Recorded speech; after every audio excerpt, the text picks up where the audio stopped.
Bienvenue sur Tous Médecins pour comprendre notre santé vite et bien.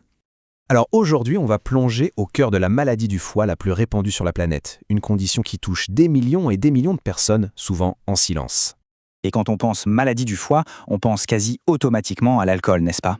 Eh bien, détrompez-vous. La véritable réponse est bien plus surprenante. Il s'agit de la stéatose hépatique non alcoolique ou NAFLD. Et là, attention, les chiffres donnent le vertige. On parle de 25 à 30% de la population adulte mondiale qui serait concernée. C'est une véritable épidémie silencieuse qui est intimement liée à nos modes de vie actuels. Et il faut bien comprendre que la NAFLD, ce n'est pas une maladie figée. C'est plutôt un spectre, un continuum de problèmes qui peuvent évoluer tout doucement pendant des années sans qu'on s'en rende compte. Au début, tout part d'une simple accumulation de graisse. C'est ce qu'on appelle la stéatose.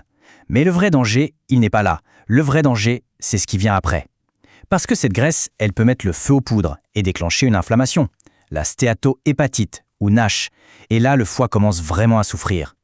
Si on ne fait rien, cette inflammation qui devient chronique va créer des cicatrices. C'est la fibrose. Et la fibrose, eh bien, c'est la voie royale vers la cirrhose. Bien sûr, cette progression peut être accélérée par des choses comme le diabète ou l'obésité.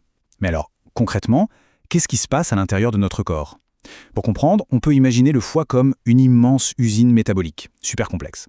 Et tout le problème, à la base, commence par un truc qui s'appelle l'insulinorésistance.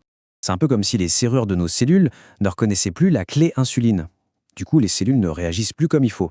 Et ça déclenche une énorme réaction en chaîne qui met le bazar dans toute la gestion du sucre et des graisses dans notre corps.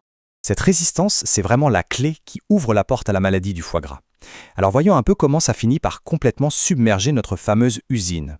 C'est simple. À cause de cette insulinorésistance, notre tissu adipeux, notre gras, se met à relâcher massivement des acides gras libres. Et c'est un véritable déluge qui fonce tout droit vers le foie. C'est comme une vague, une énorme vague qui déferle sans arrêt sur le foie. Et face à ce flot continu, notre usine est complètement débordée. Elle n'arrive plus à suivre. Sa capacité à traiter ou même à exporter cette graisse est totalement dépassée. Le résultat, une accumulation massive de ce qu'on appelle les triglycérides. Mais attention, le vrai problème, ce n'est même pas cette graisse qui s'accumule. Non, les vrais dégâts, ils viennent des sous-produits toxiques de cette graisse. C'est un phénomène qu'on appelle la lipotoxicité.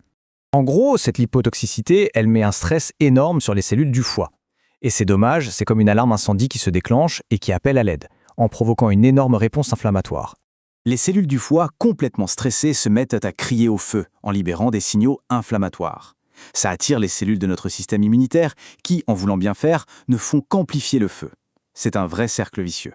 Et cet état d'inflammation qui n'en finit plus, eh bien voilà, on y est. C'est la stéatohépatite non alcoolique, la fameuse NASH. Et avec le temps, cette inflammation qui dure, elle finit par activer des cellules spécialisées qui se mettent à fabriquer du tissu cicatriciel. C'est ça, la fibrose. Et là, on atteint un vrai tournant vers une maladie du foie beaucoup plus grave. La situation devient critique. Mais la question c'est, est-ce que c'est un chemin sans retour? Ce qui est fou, c'est que pendant très longtemps, la NAFLD ne donne aucun symptôme. Zéro. On la découvre souvent par hasard. Mais, et c'est vraiment le point le plus important, cette progression vers le pire n'est absolument pas une fatalité. L'arme la plus efficace qu'on ait, ce n'est pas un médicament miracle. C'est un changement de notre mode de vie pour s'attaquer à la racine même du problème. Et la pierre angulaire de tout ça, c'est la perte de poids. Et là, les chiffres parlent d'eux-mêmes. Une perte de poids, même modeste, de l'ordre de 5%, ça suffit déjà pour réduire la graisse dans le foie. Mais si on va plus loin, une perte de plus de 10% peut carrément faire régresser la fibrose. Vous entendez? Ça veut dire qu'on peut inverser le processus de cicatrisation. Donc oui, une vraie marche arrière est possible. Et en plus de la perte de poids, il y a d'autres alliés. Un régime de type méditerranéen, de l'exercice physique régulier, tout ça a un impact direct. Pourquoi? Tout simplement parce que ça aide le corps à redevenir sensible à l'insuline. On coupe le problème à la racine et on laisse le foie faire son travail de régénération. Finalement, on pourrait se demander si la maladie du foie gras est vraiment une maladie du foie.